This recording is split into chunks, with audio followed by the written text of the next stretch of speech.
આજે તો હવામાં લાઇબ્રેરીમાં લાઈટ નથી ને બેસવું પડ્યું બહાર વાંચવા માટે.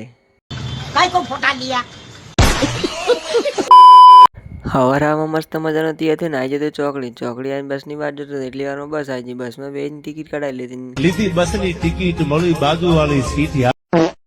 બાજુવાળી સીટ તો ના મળી પણ આપણે આવી જાય વિરંગમ બસ સ્ટેન્ડ. થોડી વાર બસ સ્ટેન્ડમાં ટાઈમ પાસ કર્યા પછી નીકળી જાય આપણે લાઇબ્રેરી બાજુ. લાઇબ્રેરી પહોંચીને જોઈએ તો લાઇબ્રેરીમાં લાઇટ જ નથી એટલે આપણે બેસવું પડ્યું બહાર વાંચવા માટે. પેપરનો ટાઈમ થઈ ગયો એટલે મુન મારી બેન પડી બેન નીકળી જાય કોલેજ બાજુ. પાર્કિંગમાં બાઇક મેકી દીધું ને આપણે આવી જાય કોલેજના ગેટે. કોલેજની અંદર આવીને આપણે પહોંચી જાય ઠંડુ પાણી પીવા માટે. ભાઈબંધ કે કોલેજના ફીના પૈસા તો વસૂલ કરવા પડે ને. A few moments later. Finally બતાવી દીધું પેપર ને નીકળી જાય ભાઈબંધના પૈસાનો મફતિયો રસ પીવા. મસ્ત મજાનો શેરડીનો રસ પીને નીકળી જાય આપણે બસ સ્ટેન્ડ બાજુ. બસ સ્ટેન્ડમાં આવીને બસ ચડી જાય એટલે આપણે નીકળી જાય ઘર બાજુ.